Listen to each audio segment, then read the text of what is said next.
Brent Keltner, author of the Revenue Acceleration Playbook. And unfortunately, you are joining SAASholes. So buckle in. It's going to be a good ride.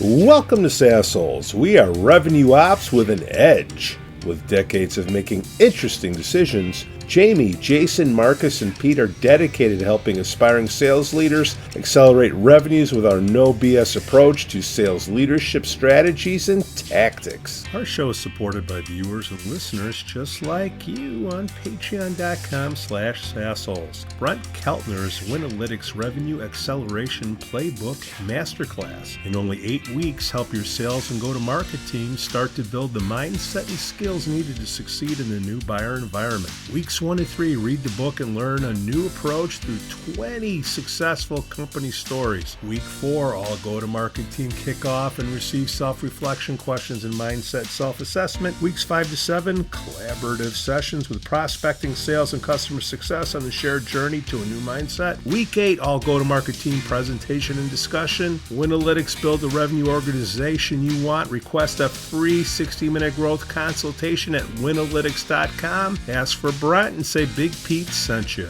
We got some shout outs to do. Angela Malloy, 7 years beyond Booksmart. Jay Lovelace, 4 years at Spins. What's going on, buddy? Jeff Page, new gig, sales manager at Cozier Fine Arts. Jean Habib Himasi, promoted to regional sales manager at Workday. Ellie Singh, promoted to senior strategic partnerships at Adobe. Donald Klukas, got a new gig at his own gig. Donald Klukas Lighting LLC. Megan Wood, 2 years at Mindstream Analytics. Paul Burgess, 6 years at Bill Trust. Rick Karner, new gig, attorney at law at Victory Law Office. What's going on, Karner? Michael Zellner, new position, head of sales at Charter Up. Jesus Daniel Tovar, 5 years at Career Builder. Anna Milani, promoted to mental health professional at Sharon Healthcare Woods. Ali Ciccio got a new gig as Chief Information Officer, AA Medical. Jim Tremarco, new position, board member at TrueVlop. Marcus Wrench, new gig, advisor at Catalyst Software.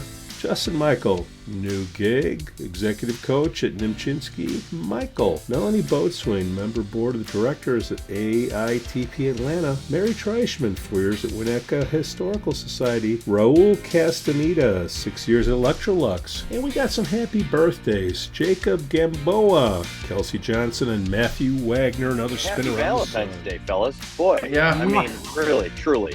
I got my rosé shirt on here I for the saw occasion. that. I saw that. Good for you. Thank you. Yeah. Brent, welcome to the SAASholes Revenue Operations Podcast once again.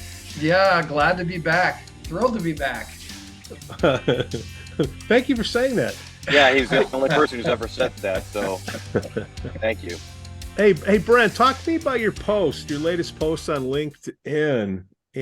It kind of deals with marketing, and since we got Jason Ferrara, marketing guy, and we all know marketing sucks, or at least that's my opinion, you had a little conversation with the CEO. What happened?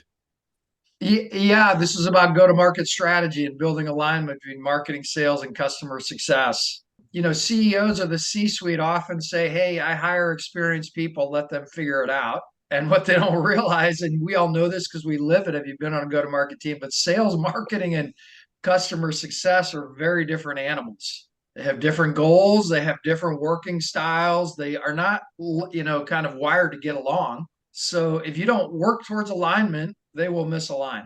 So my message to this CEO was, yes, you do have to own go-to-market strategy. You have to work towards active alignment. Otherwise, it's not going to happen. How do you be polite? I've never acquired that skill, Brent. That's why I'm doing a podcast. I can attest to that. That's true. That's true. How do you tell somebody that their baby's ugly? Yeah, you ask them questions, let them realize that their baby's ugly. Lead them there themselves. It's what I find is the best. How did you lead this guy to that path? My God, I have an ugly child. Well, it was, look, I mean, everybody was aware there was a lot of fighting, honestly, between the different. They knew it, right? Yeah, so they knew it, and I just had to call it out. I was like, you guys have a great product market presence. You're not growing the last 2 years. And one of your biggest reasons is that all this disruption, the teams don't work together. So that kills your buyer and customer journey. I mean, it just, if you don't get those teams aligned, your buyer and customer experience is herky jerky. I asked him, what do you think the result of that kind of conflict, that lack of alignment is?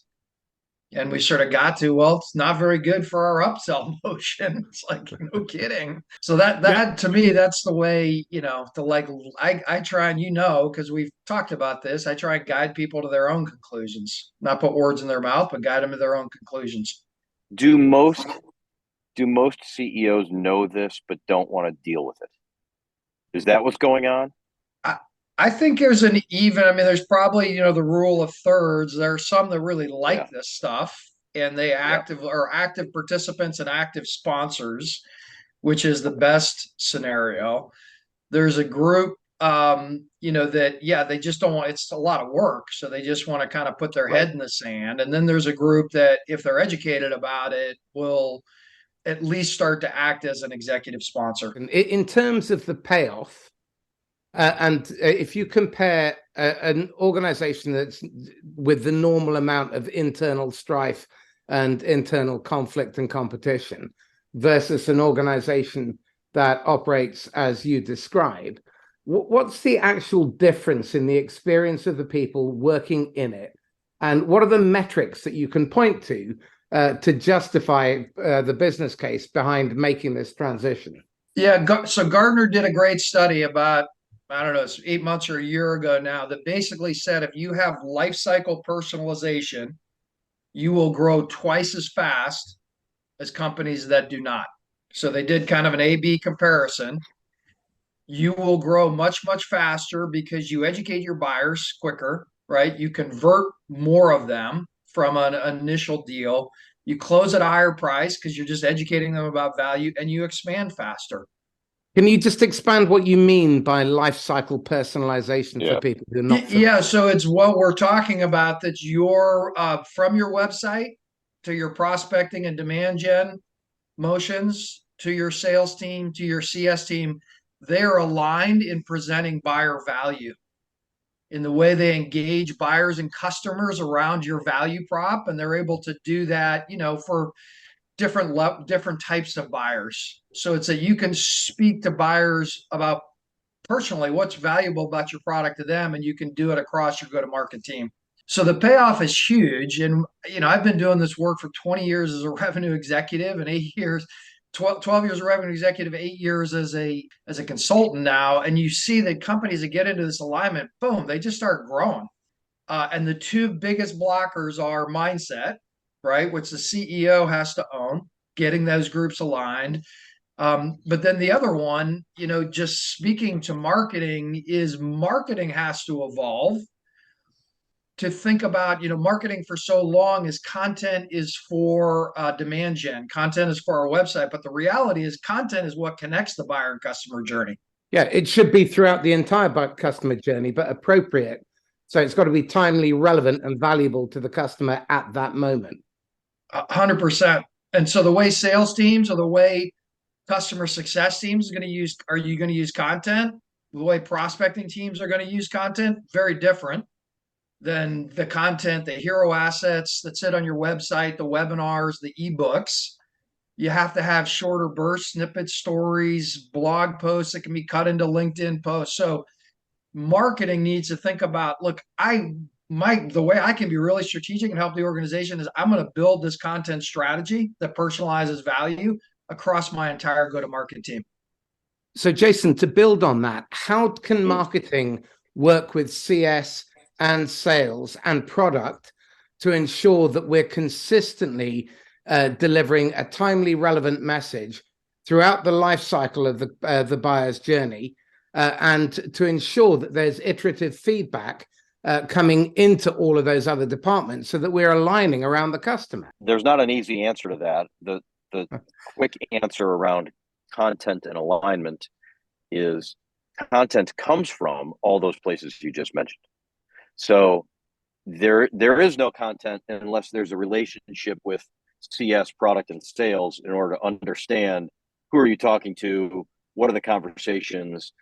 Who are the people? Where are they in their life cycle? What's happening with our product? All that stuff becomes content. And so to create stuff for different parts of the life cycle, you've got to build alignment and relationships among all those teams. And that would be my first answer. And we were talking about that when that guest Bill Mahoney was on the call, like when we were working together at Career Builder. That's where we discovered each other. Like, wait, you do that and I do this, and we could connect here and drive a lot of content, and that's really valuable. That's where that starts, I think. And to Brent's point, if you have a CEO and that CEO is not pushing you to say, how are you building a relationship with these teams? Now, there's probably more to it, but how are you doing that? Show me that you're doing that. Those types of CEOs are the ones where I would say, Brent, to your point, the research shows they grow faster because there's somebody there leading. Like, that's what leadership is about, right? So the leadership Mark, to build a bridge. The company I was at before this, one of our values was build bridges, and that was the whole point. The whole point was build or burn. Build these really build. Pete, that's a you thing, Pete. You like to burn it down. So Brent, that's what I would say, right? You've got a CEO who that's what leadership is all about, in my opinion, that's starting to drive that alignment. I don't know if you see that, like the example you gave in your LinkedIn. I mean, was that CEO a good leader? Like that, I think that maybe that, do you get into those conversations with CEOs about leadership then? If those are the questions that's book number 3 after book number 2, which is book number 2 is on what we're talking about right now on the marketing side, creating an arc. But so haven't really pushed into that, but I mean, you're 100% right. It starts with leadership. And so the opposite of the LinkedIn post today, we were 2 weeks back in Dallas with a company called ABC Fitness that has exactly the right leadership mindset that, hey, we are the category leader, but we can get even better by going beyond the enterprise and the mid-market into the micro and the small. And we're only going to do that if we have life cycle personalization. So a couple of the core values that everybody in the company understands are growth mindset, one team, best life. Yeah. Right. Yeah. So they are just laser-like focused. And that's what we're working on them on. It's got to be a consistent value prop across the organization. And so what you said, Jason, is it's one of we do 2 things that we often jumpstart people and then we'll stay involved. Is we actually think of this idea, we call them value plays, so that you can have a value play. And we create a value play deck. And at the beginning of that value play deck is like a brand promise slide that you can sort of see on one slide. What's the problem we solve? What are the measured outcomes around that? What are our capabilities that drive that? What are our best stories, right? So just getting that team aligned on, you got a value play deck that feeds that content at different levels. But then to your point, you have to build relationships so you can go back and kind of iterate and revise that every 6 months, right? Things change. New competitors come in. And that one team concept that you just mentioned, I think is so important because it's the team is not the marketing at the level I'm thinking of it. The team is not the marketing team. The team is not the product team. It's the leadership team is the one team, and then they build the relationships and bridges, and then they have the conversation about how do we connect all those things. I mean, I know this is sort of about marketing, but it's much larger. I want to push that a bit further because if it's just the leadership, that's great. But where the different functional teams, the people who are operating and having to execute the job to be done, are working in partnership with the customer, with partners, with each other, then what you end up with is a much more cohesive team. But more importantly, you're all working towards common outcome with all of you kicking into an open goal against the customer's problem. And it takes ego out of it. It's a fantastically exciting place to work when you're operating at that level. So why is it that it seems to be culturally the norm that we have to beat our people up, drive them into largely pointless behaviors? Because if you look at most marketing and sales motions, they've got failure rates north of 80 to 90 or even 97, 99%. That to me just stinks of waste. And I mean, why does that why is that allowed to perpetrate or to continue? Well, you just said it. Ego. Right. Okay. Right. And this is book number 3, and we're already starting to do byline articles on it. But if you think about the way our brains are wired, we're wired to think about ourselves first. We're wired to think we already have the answer, right? Literally. And people much smarter than me have shown that we start with a conclusion and then we look for evidence. And typically, where we do build relationships, we start with a tribal mindset. We don't start with an egalitarian mindset, right? So you got to unwind always as a CEO or a leader 3 mindset problems you have, which is it's not about me. It's got to be based on evidence, and good stories can come from anywhere. I was introduced to a CEO recently who's turning around. He had a successful exit, about a $40 million company he exited, and he's now at a startup. And what he says is the customers are source of all truth. And that truth can come from anywhere. So if your managers are a blocker from the customer as a source of truth, jump your manager, because we are a radically egalitarian organization, not in how we manage, but in how we learn. Yeah, 2008. Now you got 2023. How do you have a master class in revenue acceleration in a decelerating environment? We published a book called the Revenue Acceleration Playbook, and it's about go-to-market strategy. But really, what it focuses on is people that have buyer and customer conversations. So prospecting teams, sales teams, account management teams. As we've deepened our work, the other 2 spheres we're sort of realizing is, 1, marketing, honestly, just helping marketing. So that the next book, which the working title, this will come out next year, the working title is the Buyer Personalization Playbook. It's basically helping marketing roll up from being, marketing has become, with technology and all the content, very focused on activity and tactics, and kind of lost the plot a little bit, not to offend Jason, on strategy around positioning to individual buyers. And so we're trying to help set up marketing and product marketing to regain the strategy. They should be running the market strategy. And then the third thing is, what Marcus, you hit on, is to be really a really effective go-to-market team. It's a totally different mindset than the way our brains are wired.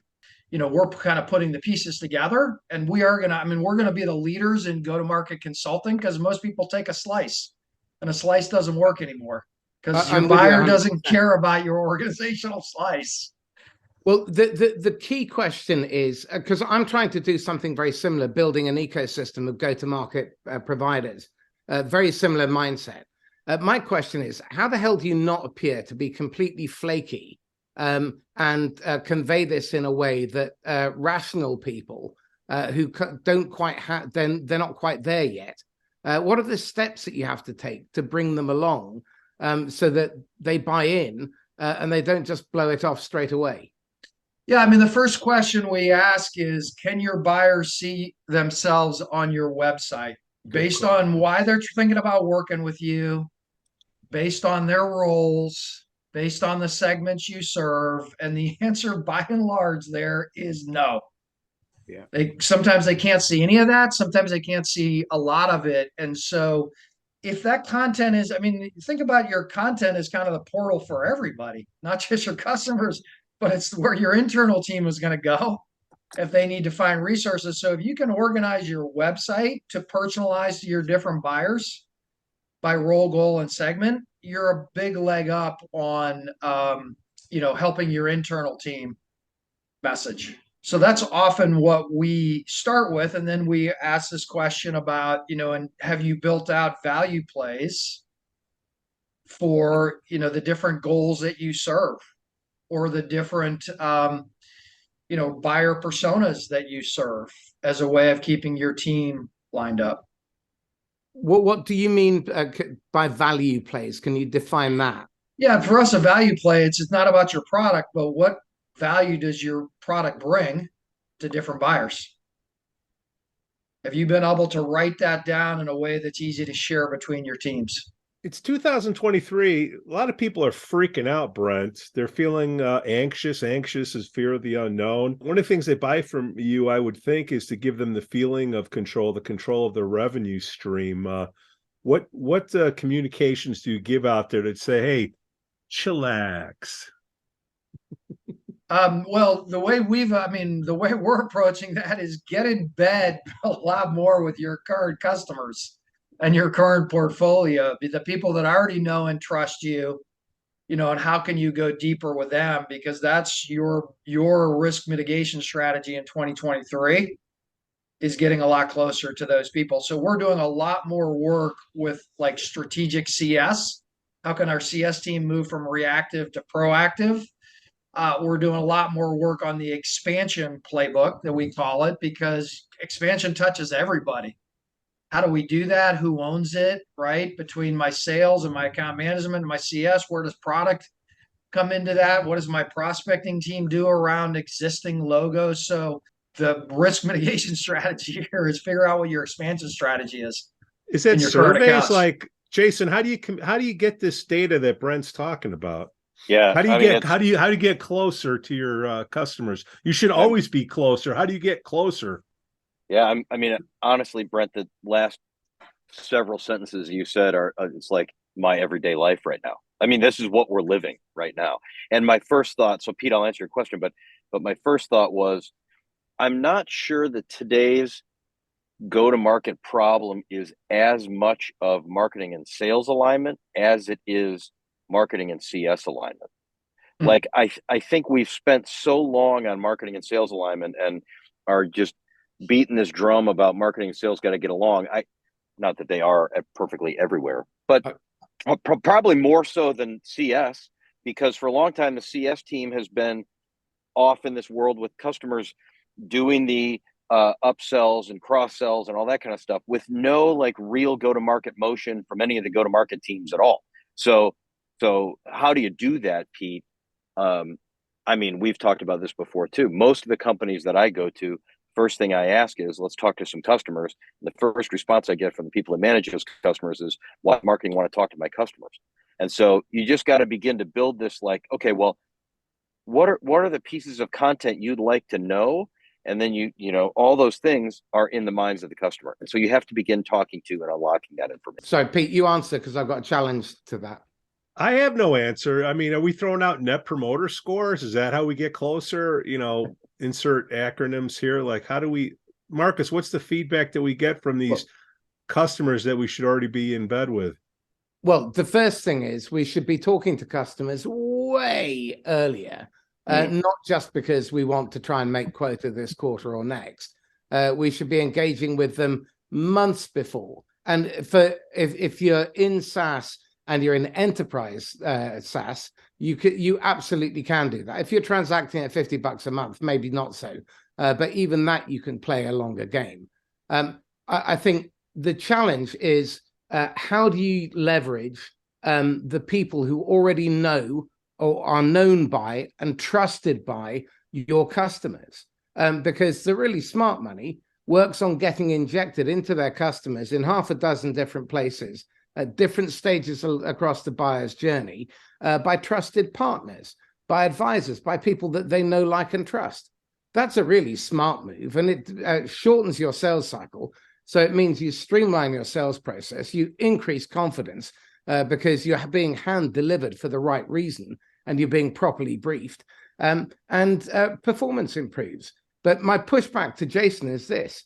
I think the real problem starts with lack of leadership and investor alignment with the customer, because their interests seem to be massively desperate. There's no alignment. So I'd be curious about all three of your response to that.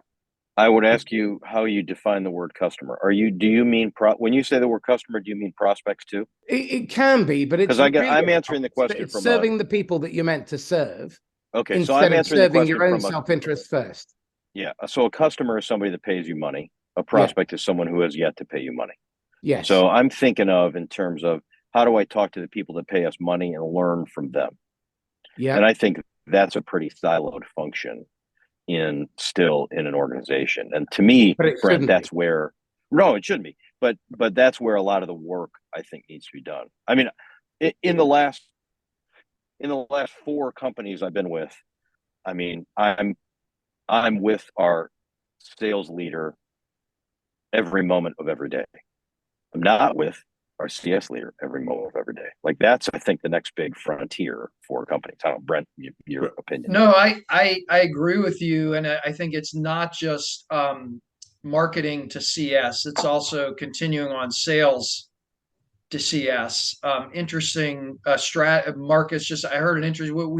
We're actually doing a revenue leader series on exactly this topic of how do you be more strategic CS, and so interviewing 4 CS VPs of CS from different industries, including ABC I mentioned, but another one is Mainstay. It's about a $12 million higher ed conversational AI product. And, Hilary Riley there said something interesting and obvious where they actually have their CS people join basically the closing meetings, like pre-contract, and please sign up as a way of developing a relationship with the economic buyer directly because they're on that call.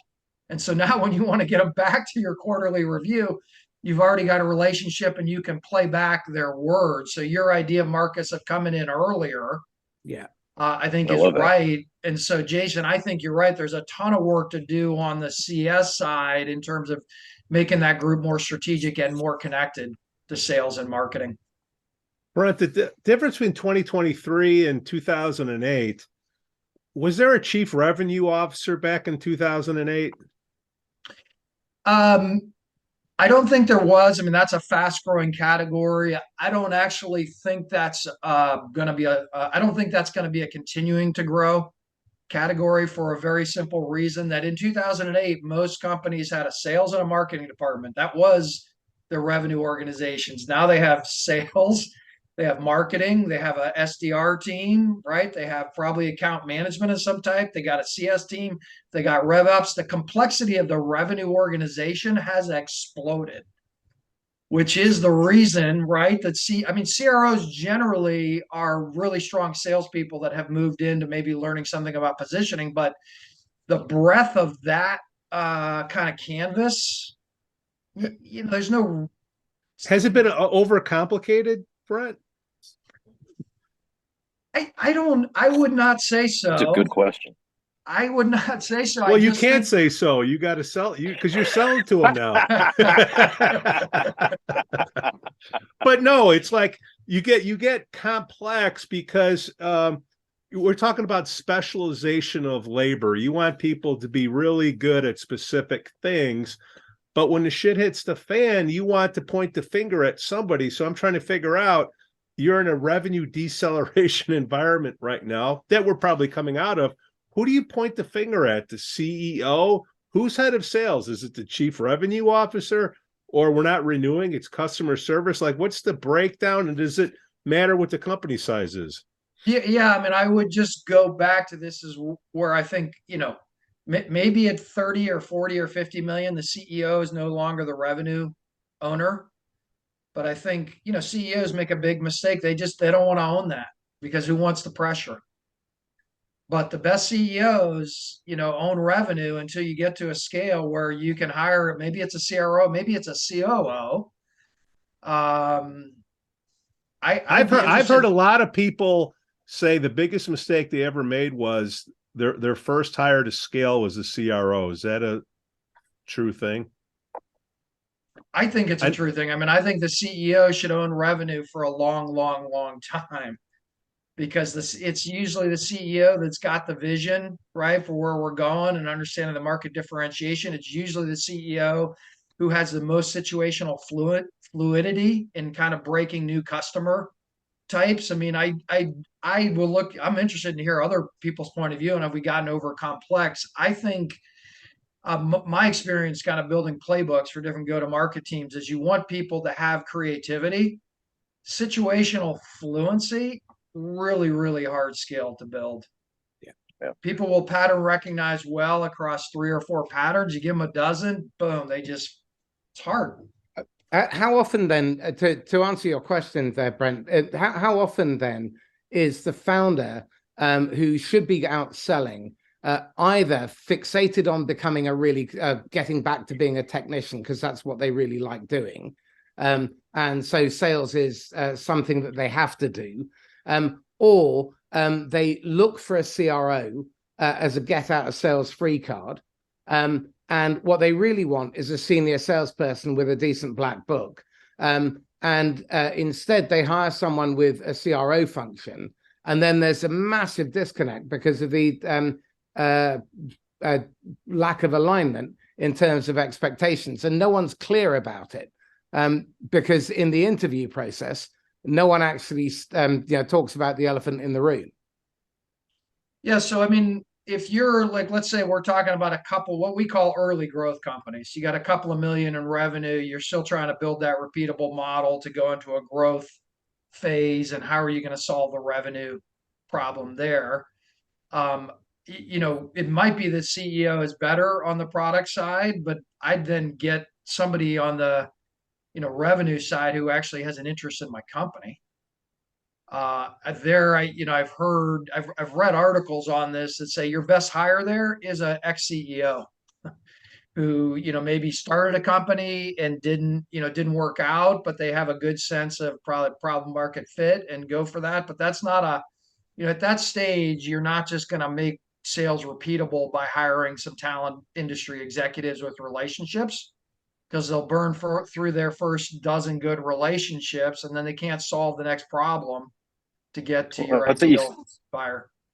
And you see that in the NFL, right? You see you see these offensive and defensive coordinators who've been head coaches somewhere, so they understand the strategic imperative of the head coach, and then they're able to focus on their area of expertise. However, they understand how the whole strategy should work, right? And so I love this notion that you hire an ex-CEO or somebody to be your salesperson. I do think the overcomplicating it question is important, because the way that I would think about leadership is you got to put someone in a role who's better at it than you are. And that doesn't mean that you need a CRO. That means you need people who are better at whatever it is than you are. So if you find someone who fits that description and they're better in some way, then that's up to how you want to hire and create a title. But you definitely need to have, as a CEO, I would think you'd have to care about revenue forever. Even if you've got someone who's really good, who's responsible for running that function, whatever the title is. Well, doesn't it matter if you have investors? Yeah, right, Brent? Yeah. I mean, that we didn't come back to that question, and I do think, you guys know that you probably read that article, the HBS article from, I can't remember the guy's name, in 2012 about VCs bury their dead. Hmm. Yeah, I remember. 1 out of 8 is a big success. 2 others kind of break even, and then most of them are failures. And it's even worse now. It's 10% make it through Series A, and 13% make it through Series B. So 1.3% make it through to Series C. Wow. Yeah. So I mean, those expectations, Pete, I mean, the reality, I've worked with hundreds of companies at this point, and I've probably been exposed to 2 or 3 unicorns. Yeah. And I mean, it just doesn't happen that much for most companies. It literally is like a 12 to 24 to 36 to 48 month slog to get to your ideal buyer and build a repeatable demand gen sales process. I mean, new businesses are hard. This is something that Marcus brings up. I think investors, they just want to buy a predictable process with the lowest volatility possible. Be damned the people, right? Yeah, I mean, I think it's rarely, I wouldn't say that unless you get off in Marcus's, you're one of those ABC, your investor and founder and company, investor and founder incentives aren't that well aligned, and they definitely aren't aligned with the company and employees. I mean, my first revenue leadership career. I don't know, you guys know my background, but I was actually trained as a Ph.D. social scientist. And what I learned to do is run great conversations because people didn't want to pay attention to me. And I was doing my research with executives. That's what the first book is about. So I figured out how to break through the noise and get people engaged and progress. And I went over to Kaplan and then had a series of revenue leadership roles. The first one was really at Edge Ventures. So we hit the market at the right time. I had a great product partner. We grew like a $10 million division in about 3 years.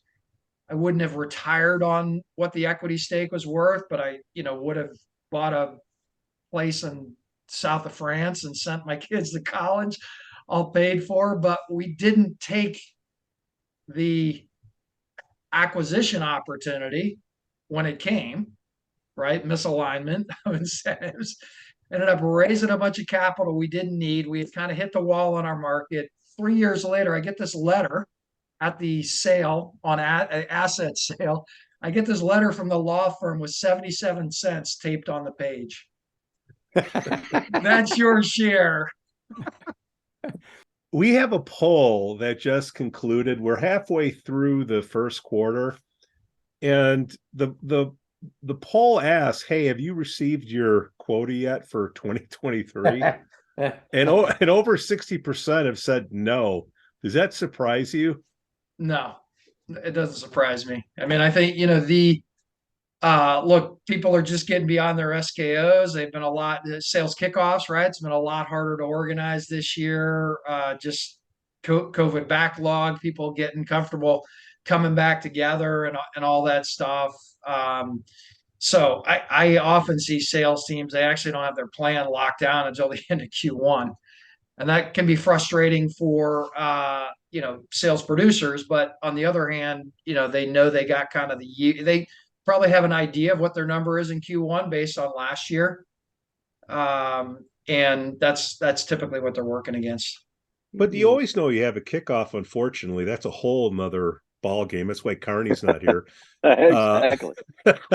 But I mean, you're 6 weeks into the year, and you're a producer. You're at the bottom of the totem pole. You don't share the same number as the CEO. CEO gets to build fudge room in there, and you're at the bottom. You're like, what do they call fudge? What's the fancy word for that? I'm not taking that, but maybe Marcus or Jason will. Good. No, the board where I'm going with is the board gets a number. I'm sure the number's been given to the CEO, and the CEO didn't just get it today. They probably got it a while ago. You have kickoffs. Why do companies run into this problem in the first quarter? You have people that are going out there with anxiety because they don't know what or they're sandbagging because they don't know what the number is going to be. Should I hold off? Right. So why do we go through this game every year? And if it's a game, why do we have commissions and bonus? Why don't we just pay everybody's salary based on their contribution? Well, what's worse? I don't know. Somebody else want to take that? I'm happy to lead. I was gonna. You should leave, but I was gonna answer it by using one of Marcus's favorite lines, which is because most leaders suck. The leadership in companies is awful, which is why they're not ready at that point. I feel like I just channeled. You're screwing up my attempts to improve my image. I'm trying to Brent, your answer is important. So in addition, what's worse than the anxiety of your Q1 anxiety as you're producing your incentive comp is having to change it at the end of the year because something was kind of wacky in how the year was set up. So it's a risk mitigation strategy because if you change it at the end of the year, your sales turnover is going to be a lot higher than if you just wait. Or if Q1. if you change it in the middle of the year when people are making too much money, I mean. Right. I mean, it's not the middle of the year they're going to change it. It's like at the end of the year. And this is part of the thing that got me going to do my own thing was I was like sick of the goalposts always changing. Success didn't give you the financial upside that you thought you could get. It just changed the goalposts. That's transparency. You look at all these corporate walls, transparency, yet they pull this crap every year and you have people pissed off. Even the big companies, unfortunately, Salesforce, we won't even, get into that. They don't have their numbers yet. They don't even know what the equity guys are telling them yet. But Marcus, go ahead. Well, I mean, there's a huge challenge here because if we don't get real alignment across the business, then everyone's working at cross purposes. You've got the investors have one agenda, leadership is trying to serve that agenda, and then the metrics that feed down, the people that they hire, the compensation scheme, are all being driven by the valuation. They're not being driven by the customer's best interest. They're certainly not being driven by the employee's best interest. So what you've got is people operating in fear. They're operating subpar because their prefrontal cortex switches off and their monkey and reptile brain kick in. How is that conducive to you making shitloads of money? It's absolute horseshit. Yeah, except for I don't know. I can't remember everybody's background, but if you ever run a sales team, there's 20 or 30%, is just going to go out and kick ass because that's the way they're wired. And they're the ones who lead and they create they create a co-opetition with everybody else because they're putting meetings and putting points on the board. And so you damn well better re-recruit your top performers all the time and keep them happy because they drive everything. But are they going to be top performers no matter what? Yeah, likely. And that's why you want some of those on your team because it creates a team culture of, hey, there's all this noise in the background. There's all this investor stuff. There's all this, we don't have our comp plan, but that's kind of what I'm saying. If they're going to be successful no matter what, and then 80% is coming from that 20%, just pay them a damn salary, Brent. Yeah, but the top performers, I mean, what they're wired for is those kickers, right? Well, the top performers can negotiate a commission-only deal. When I worked with a publishing firm in London, the top guy, he was making $600,000 a year commission only, selling vouchers that have slipped into newspapers. I mean, as dull as dishwater, but he was making $600,000 a year. No one even came close. The nearest one was making 120. I don't want to get into the neuroscience with you guys, but these elite performers, they're going to be elite no matter what, as long as you have a degree of differentiation. Number one, you're ranked, you're recognized for being better than everybody else. And number two, you are paid better than everybody else. And three, you have less risk than everybody else because you're signing up to bring in more revenue than everybody else. And you have a fixed salary that will put you in the top ranks of market pay in the area. Just do that and quit all this other stuff, and you can get rid of probably half of your commission teams out there. Yeah, so you guys probably know the study, The Dirty Secret of Sales Coaching, also about 8 years old and came out of the sales executive board that's now part of Gartner. And what they showed is that we're the real opportunity in raising team performance. It's not in those top performers, it's in your middle 60. And a designed coaching plan, individual skills coaching, you can raise everybody by a band. So even big teams, I mean, it's worth 15 or 20%. Well, so my point is the leaders kind of set the direction. And yes, they're always going to get paid well, but the really top performing teams, they figured out how to raise that middle band, everybody by a band, right? So they just perform at a different level than the industry peers. Well, this is my hobby horse because if you look at the research that LSE did, the London School of Economics, with the BIS department in the UK, what they found was where middle managers were trained to move their management style from one of command and control to one of operational coaching, which means coaching on the job, in the moment, at the point of need. And it can be a 30-second coaching conversation or a 7-minute coaching conversation. No kumbaya, no incense, no need for an hour, none of the grow model. It's all about delivering that. what they found was a 74x return on investment across 62 companies. The average manager recovered 20% of their working week, one full day, but now they spent 100% of their time on high-value management behaviors instead of low-value management behaviors. Low-value management behaviors being supervising, micromanaging, reworking, creating bottlenecks, and being a pain in the ass. Cadence calls. Say again? Cadence calls. Oh, cadence calls, all that shit. And instead, what they spent their time doing was building the bench, coaching, strategizing, cooperating with other people in other departments, developing their people, and developing themselves, and time for reflection. I mean, who knew that stuff might actually be helpful? Because when you do that, a $1 billion company put 32 managers through this process, and in 6 months, they got a 426x return on investment. They're now rolling it out to all 700 managers. Can you imagine? What was the name of the study? It was a study by the BEIS, which is the Business, Enterprise, Industry and Strategy Department in the UK government, and the London School of Economics, and Notion, Notion. And it was a study on STAR Manager, STAR Manager. I can send you a copy. Yeah, send it. One thing that any individual producer in sales or CS can work on, and that's we talk about, if you want to sell more quicker, you should focus on having great conversations. We call them authentic conversations, and really a great conversation, what it means is you anchor on the other person, your buyer or customer, 3 times.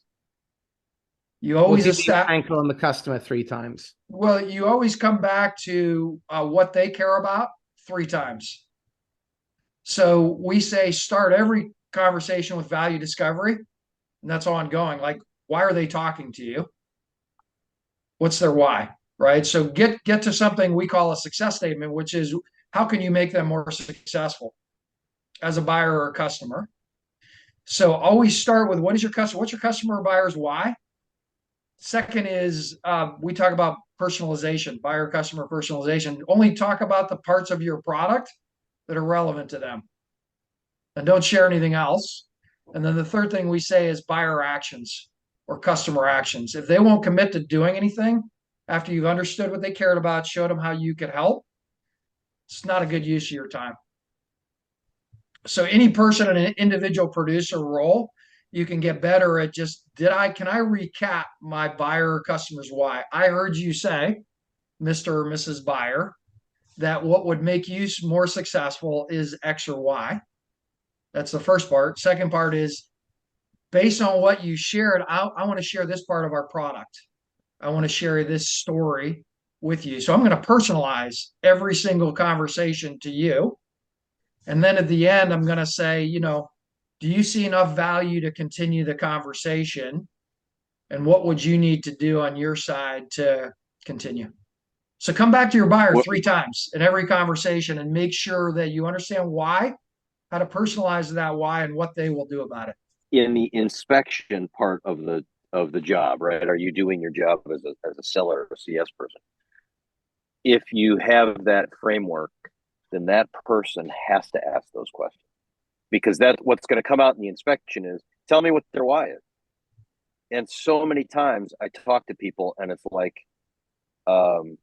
hey, tell me what their why is, and they don't know because they haven't asked it. What they've done is they've done a demo, and they've just done that demo without understanding the why. But if you use that framework, you're forcing someone, see, Marcus, you're forcing someone to ask that question, which I love.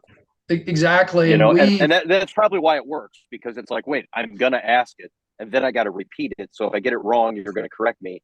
And then we have this understanding, whereas before we used a framework like that, I never asked it. I made an assumption that I knew that. Exactly. I love that framework. Yeah.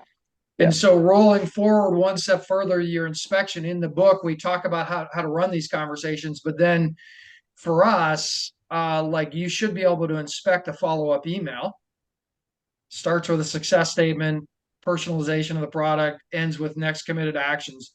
You can inspect the sales deck, discovery to date on what they shared as their why, Yep. got the partnership. You can inspect a proposal.